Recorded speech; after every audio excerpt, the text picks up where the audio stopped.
오늘 하나님의 은혜와 평강이 저와 여러분에게 충만하기를 축원합니다. 오늘 이 말씀을 전 세계에서 스마트폰을 통해서 유튜브를 통해서 또 TV를 통해서 듣는 자들도 같은 은총이 넘치기를 축원합니다.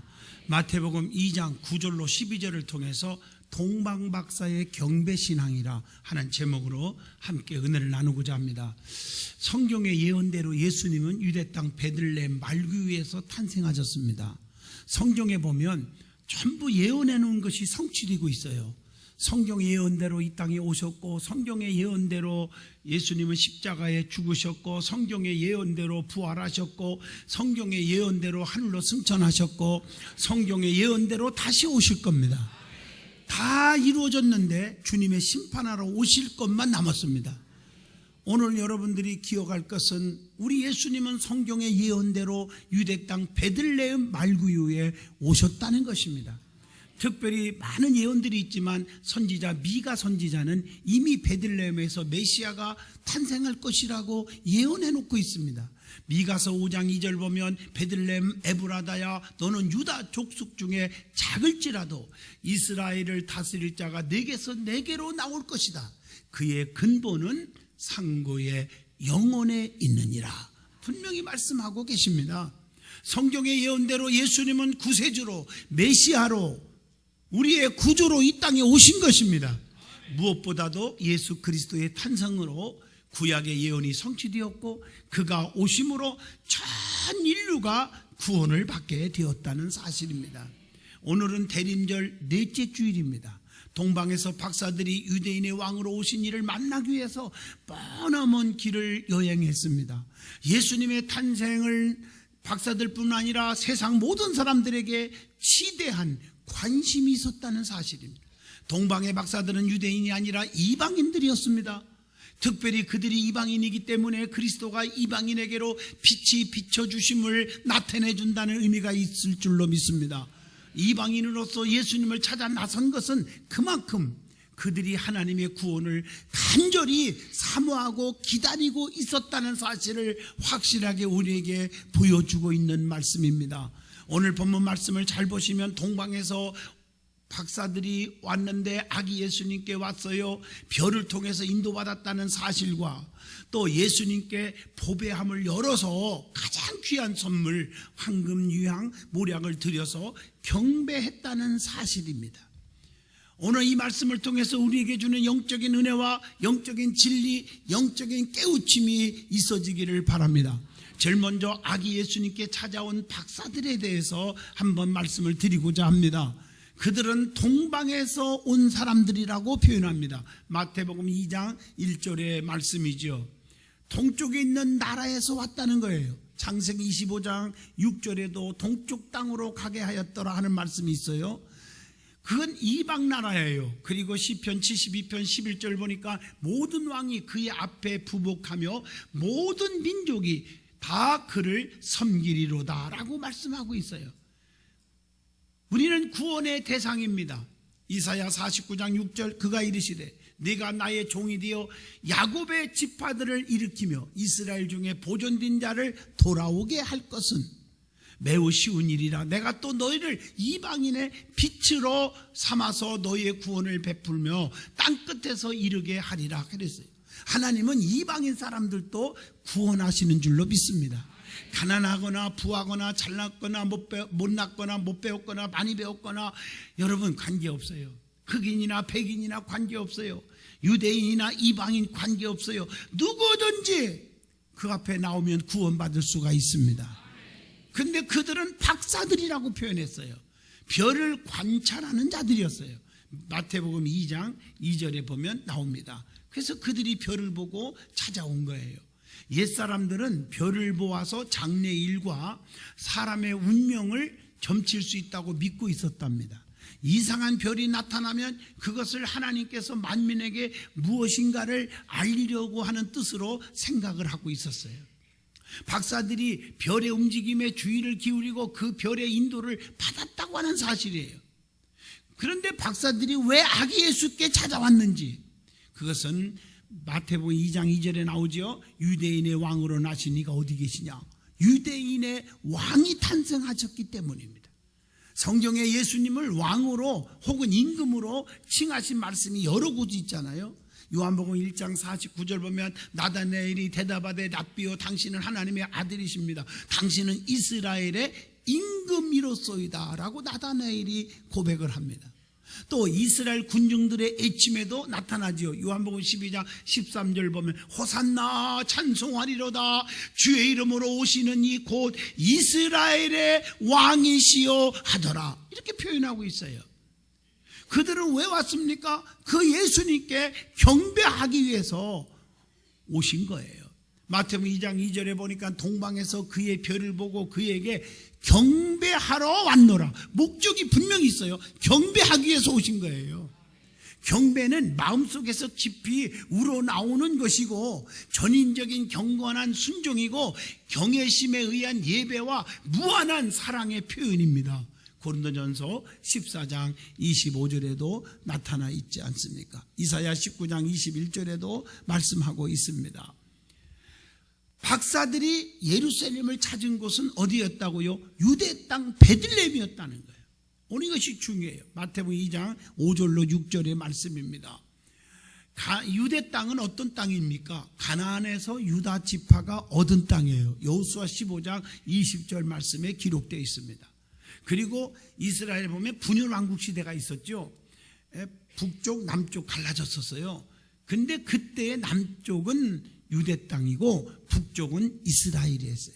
열왕기상 12장 23절의 말씀입니다. 예수님을 대적한 땅이기도 합니다. 요한복음 7장 1절에 보니까 그 땅이 그 후에 예수께서 갈릴리에서 다니시고 유대에서 다니려 아니하시면 유대에 다니려고 안 했어요. 왜냐하면 유대인들이 죽이려 함이더라 그랬어요. 대적한 땅이기도 해요. 그런데 유대 땅 베들레헴에서 탄생하셨다고 했는데 이 베들레헴은 어느 곳입니까? 베들레헴이라는 말은 떡집이라는 의미를 가지고 있습니다. 베들레헴은 예루살렘에서 남방으로 6마일 떨어진 곳에 있는 아주 작은 고을, 작은 마을입니다. 이 마을은 아주 작고 이름도 없어요. 촌락이라고 부를 수 없을 정도로 아주 보잘것없는 작은 마을입니다. 이러한 곳에 만왕의 왕, 대제사장, 대선지자이신 예수님께서 탄생하신 것입니다. 그렇다면 성경에 나타난 베들레헴은 누구의 고향입니까? 성경에 많은 사람들의 고향이 베들레헴이더라고요. 여러분 다윗의 아버지 사무엘상 16장 1절 보면 이새가 그 고향이에요. 그러니까 다윗의 고향이기도 하지요. 누가복음 2장 4절에 보니까. 또 룻기에서 나오는 룻기서 1장 1절로 2절 보면 나오미의 고향이기도 해요. 또 룻기서 2장 4절 룻을 만나서 행복하게 해줬던 신랑 보아스의 고향이기도 합니다. 또 미가서 5장 2절 보면 이스라엘 목자의 탄생지라고 말하고 있습니다. 미가서 5장 2절의 말씀이 오늘 신약성경 마태복음 2장 6절에 기록되어 있는 말씀을 보면 같아요.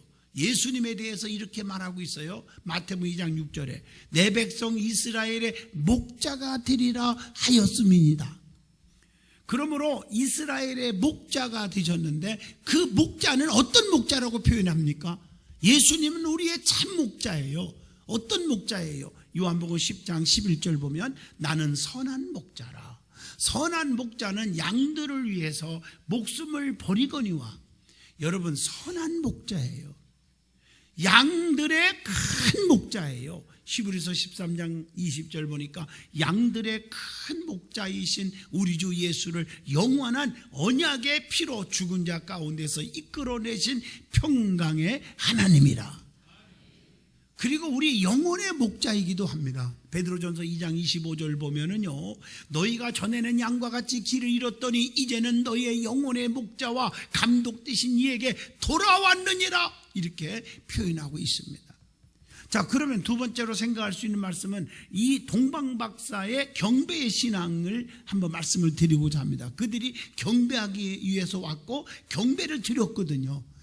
자, 박사들은 제일 중요한 것은 별의 인도를 받았다는 거예요. 본문 9절의 말씀입니다. 여러분, 별의 인도를 받은 것처럼 우리도 성령님의 인도를 받아야 될 줄로 믿습니다. 별이 왕을 나타낸다는 것은 박사들에 의해서 알려졌습니다.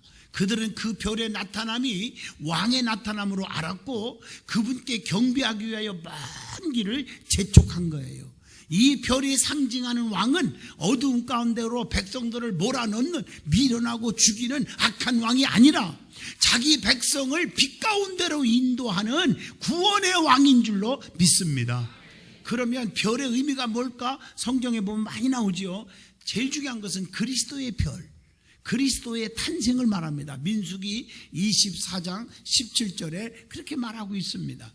그리고 계시록 22장 16절 보면 나 예수는 교회들을 위하여 내 사자를 보내어 이것들을 너희에게 증언하였노라. 나는 다윗의 뿌리요 자손이니 곧 광명한 새벽별이라 하시더라. 그리스도의 영광이에요. 광명한 새벽별이라고 말했어요. 그래서 별의 인도는 곧 하나님의 인도를 의미합니다. 성경을 읽어보면 하나님의 인도에는 두 가지가 있어요. 가장 중요한 것은 하나님의 인도 없이 우리가 살 수 없거든요. 하나님이 인도하는 거예요. 결국에 가보면 어머나 하나님 여기까지 인도해 주셨네, 하나님 여기까지 나를 도와주셨네. 그래서 에베네셀, 임마누엘 그런 얘기예요. 하나님 나를 이기게 해주셨네, 여호와 니시 그런 말. 여러분, 하나님이 인도해 주시는 것 두 가지. 하나는 하나님께서 직접 인도하는 경우예요. 오늘날도 성령님을 통해서 여러분들에게 인도하실 줄로 믿습니다. 축복의 길, 의의 길, 선한 길, 은혜로운 길로 인도하는 거예요. 은혜로운 교회로 인도해 주는 거예요. 그리고 어떤 방편을 사용하여 인도하는 방법이 있어요. 별을 통해서 인도한 거라든가 불기둥, 구름기둥으로 인도한 거라든가 이런 방편을 통해서 인도받는 경우도 있는 줄로 믿습니다. 여기서 말하는 별의 인도는 후자인 경우지요. 별을 통한 하나님의 인도는 우리를 그리스도 예수에게로 인도하기 위한 것인 줄로 믿습니다. 그래서 별을 따라가기만 하면 그분을 만난 거예요. 이 별은 유대인에게만 아니라 이방인에게도 비추어졌어요. 동방박사 세 사람에게도 비추어졌단 말이에요. 그들은 이방인들이란 말이에요. 박사들은 이 별의 인도를 받았고 그 별을 따라왔다는 거예요. 우리는 하나님의 인도를 받고 하나님의 인도에 순종하고 살아가야 기적이 있습니다. 이스라엘 백성들이 출애굽할 때 밤에는 불기둥으로 낮에는 구름기둥으로 이렇게 인도했듯이 그건 보호하시고 지켜주신 것도 되지요. 하나님의 기적적인 인도가 여러분 가운데 임하시기를 주의 이름으로 축원드립니다. 그러면 그들이 와서 어떻게 경배했습니까? 본문 11절 말씀입니다. 집에 들어가 아기와 그의 어머니 마리아가 함께 있는 것을 보고 엎드려 아기께 경배하고 보배함을 열어서 황금과 유황과 모략을 예물로 드리니라. 이렇게 말하고 있어요. 제일 중요한 것은 예수님께 엎드려 경배했다는 얘기예요. 엎드려 경배했습니다. 이것은 겸손의 자세입니다. 우리 주님께 경배하는 자는, 공경하고 예배하는 자는 겸손하여야 합니다. 여러분, 교회를요 10년 100년 다녀도 목에 힘주고 다니는 사람 많아요. 그런 분들 복 받는 사람 있으면 저한테 알려주세요. 그거 얘가 연구할게요. 근데 연구해도 답이 안 나올 것 같은데요. 탈무드에 보면요, 자신을 높은 곳에 두는 자는 하나님은 절대로 내려버리시고 자신을 겸양하는 자를 올려주신다, 이런 말이 있어요. 하나님의 가르치심은 물과 같아서 물이 높은 곳을 버리고 낮은 데로 가는 것처럼 하나님의 가르치심도 오직 겸손한 사람에게만 받아들여지게 된다, 그런 말이 있어요. 그래서 성경 잠언서 33절 보면 여호와를 경외하는 것은 지혜의 훈계라 겸손은 존귀의 길잡이니라. 잠언서 18장 12절 보면 사람의 마음의 교만은 멸망의 선봉이요 겸손은 존귀의 앞잡이니라. 잠언서 3장 34절 진실로 그는 거만한 자를 비웃으신대요. 겸손한 자에게 은혜를 베푸시나니. 잠언서 11장 2절 보면 교만이 오면 욕도 오거니와 욕 바가지로 먹어요. 교만한 사람들이 욕 먹어요. 겸손한 사람 욕 안 먹어요. 겸손한 자에게는 지혜가 있느니라, 이렇게 말씀했어요. 그러므로 하나님 앞에 나와 경배하는 것은 예배하는 신앙인데, 주님 앞에 나올 때는, 예배할 때는 항상 겸손하여야 될 줄로 믿습니다. 그리고 그분들은 예수님께 경배했어요. 사람 앞에 한 게 아니에요. 히브리서 12장 2절 믿음의 주여 또 온전케 하시니 예수만 바라봐. 오늘 여기 나온 것도 장로님 앞에 나온 것도 아니고 지역장 앞에 나온 것도 아니고 장양의 목사 앞에 나온 게 아니에요. 예수님 앞에 나왔어요. 예배의 대상은 예수님이십니다. 진실로 믿음 있는 자는 주님께 대한 고백이 아름다운 것을 볼 수가 있어요. 성경에 보면 아름다운 고백한 분들이 많이 있지 않습니까? 요한복음 1장 49절 보면 나다나엘이 대답하여 랍비요 당신은 하나님의 아들이시요 당신은 이스라엘의 임금입니다. 이 나다나엘의 고백이 얼마나 아름다워요. 또 시몬 베드로의 고백을 보세요. 요한복음 6장 68절로 69절 시몬 베드로가 대답하되 주여 영생의 말씀이 주님께 있사오니 우리가 누구에게로 가오리까? 우리가 주는 하나님의 거룩하신 자이신 줄을 믿고 알았사옵나이다. 그러니까 많은 사람들이 영생의 말씀이 주님께 있는데 사람에게 있는 줄 알고 사람 따라 몰려가고 이단 교주한테 몰려가다가 마지막에 멸망받는 거 아닙니까? 마태복음 16장 16절 베드로의 고백을 계속 들어보세요.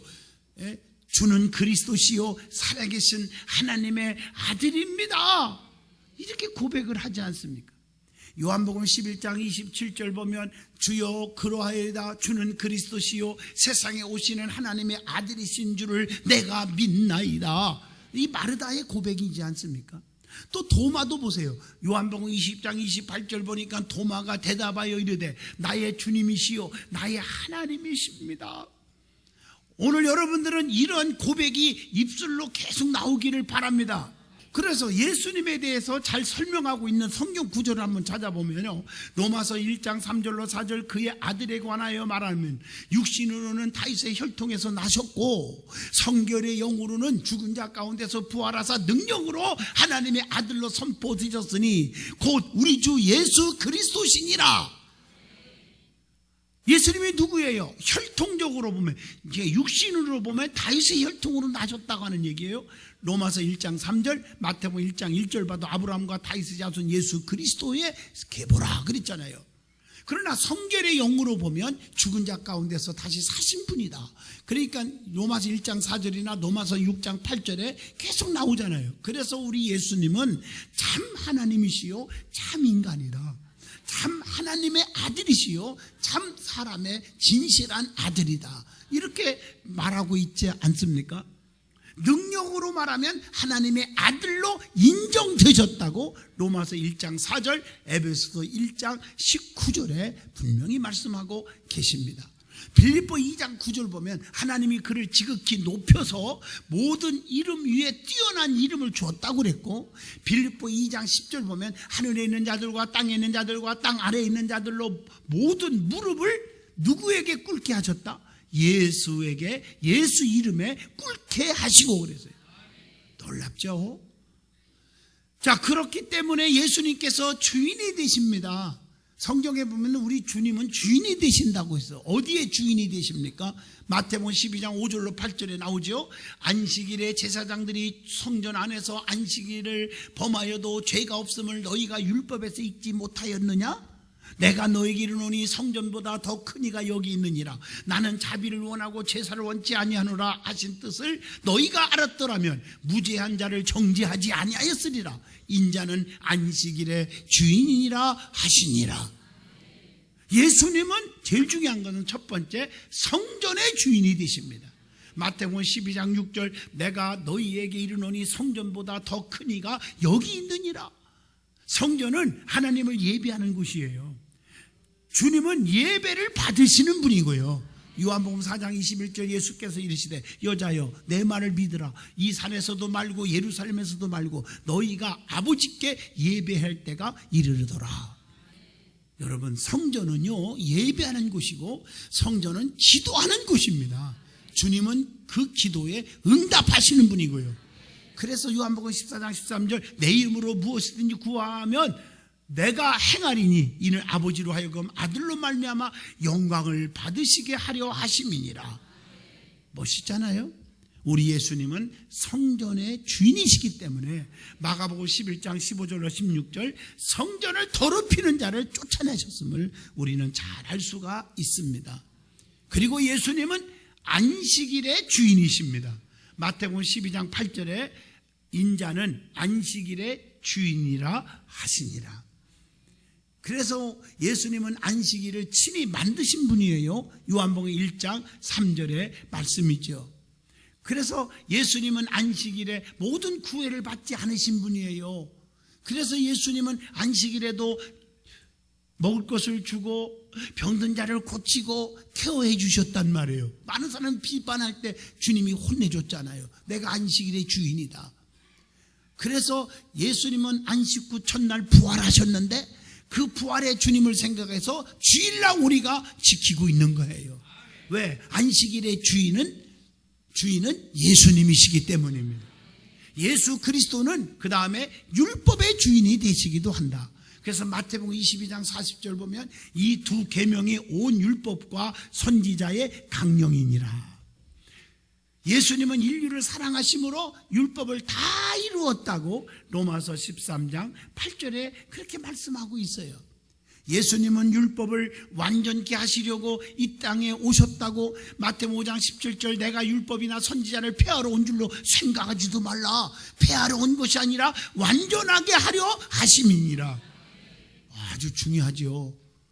그래서 성경에 보면 구약에서 신약이 나왔으면 율법에서 복음이 나왔고 할례에서 세례가 나왔고 안식일에서 주일이 나왔고 유월절에서 성만찬이 나왔고 아멘 할 때까지요. 완성시킨 분이 예수 그리스도십니다. 그래서 우리는 예수님만 바라보고 그분의 법을 따르고 살아가는 거예요. 사람의 법을 따라가지 말고. 자, 그 다음에 그들은 예수님께 와가지고 어떻게 했어요? 보배함을 열었습니다. 보배함을 열었어요. 그래야 귀한 예물을 드릴 수 있잖아요. 그래서 귀한 예물을 드린 거예요. 예수님이 귀한 줄 알면 그분께 예물을 드릴 줄 알지요. 귀한 거 드릴 줄 알지 않습니까? 이들은 예수님 만나 너무 기뻐서 예물을 드렸어요. 성경에 보면 은혜 받은 자가 하나님께 예물을 드리는 말씀이 여러 곳에 있잖아요. 그래서 여러분 뭐 헌금을 한다든가 뭐 봉사하고 이런 거 억지로 할 수 있는 게 아니잖아요. 그래서 믿음이 없으면 안 하면 되는 거예요. 안 한다고 해서 뭐 교회에서 욕하거나 미워하거나 차별하는 거 전혀 없습니다. 믿음이 있을 때 하는 거예요. 주님을 너무 사랑하고 은혜 받으면 열심히 하지 말라고 해도 봉사하고 예물도 귀한 거 드리고 또 헌신도 하더라고요. 성경에 보면 나와요. 여러분 야곱이라는 사람이 창세기 28장에 보면요. 야곱은 아주 우주적인 구두쇠예요. 한날 한시에는 쌍둥이인데 그 쌍둥이끼리 에서에게 팥죽 한 그릇도 그냥 안 주고요. 팔아먹었어요. 그런 구두쇠예요. 그래 형님이 죽이려니까 도망가는 거예요. 도망가다가 해가 니은을 저물어 도르베게 삼아 잠을 자는 곳에서 거기서 하나님의 은혜를 받아요. 하나님이 함께 하겠다, 너를 지켜주겠다가는 약속의 보장을 딱 받고 나니까 은혜 받고 번뜩 일어나가지고 그 자기가 돌을 삼아 베개 삼았잖아요. 그 돌을 취하여 거기다가 단을 쌓고 자기 어머니가 준 비상금 전 재산이에요. 그때 당시는 화폐가 없었어요. 물물 교환했을 때예요. 굶어 죽지 말라고 기름을 주었는데 그걸 몽땅 다 받죠. 거기다가. 그리고 베델이라 떡집이라는 뜻으로 말씀에 떡 있는 곳, 오늘 성전이죠. 은혜 받은 성전에서 다 바쳐서 하나님 앞에 세 가지 소원하잖아요. 하나님이 나의 하나님이 될 것이요, 반드시 10분의 1을 하나님께 꼭 드리겠습니다. 그리고 이 돌이 하나님의 전이 될 것입니다. 그리고 초가살이 20년 하는데 사기꾼을 만나서 별의별 고난을 받았지만 결국에 그 하나님이 주신 약속의 복을 다 받아내요. 그래서 축복의 조상이 된 줄로 믿습니다. 아하, 은혜 받으니까 하나님 앞에 드리더라 이 말이에요. 오늘 특별히 본문 말씀을 보면 보배함을 열었습니다. 너무너무 감격스러워서 그 보배함을 열었기 때문에 귀한 황금, 유향, 모략을 드릴 수가 있었습니다. 그래서 보배함을 여는 신앙을 가져야 된다는 것이죠. 우리에게 가진 보배함이 무엇인지 찾아볼 수 있기를 바랍니다. 귀한 시간, 귀한 물질, 귀한 건강, 재능 모두 열어서 헌신할 수 있기를 바랍니다. 그러면 가장 귀한 예물, 황금, 유황, 모략을 드렸다고 했는데 이 예물의 의미가 있어요. 이 의미에 대해서 제가 충분히 설명하려면 5시간 가지고도 안 됩니다. 오늘 짤막하게 가장 핵심만 전해주고자 합니다. 첫째, 황금을 드렸어요. 황금은 왕 앞에 드리는 예물로서 제일 값비싼 것을 의미합니다. 예수님은 만왕의 왕으로 오셨다는 얘기예요. 디모데전서 6장 15절의 말씀입니다. 예수님은 하늘과 땅의 모든 권세를 가지신 분입니다. 마태복음 28장 18절의 말씀입니다.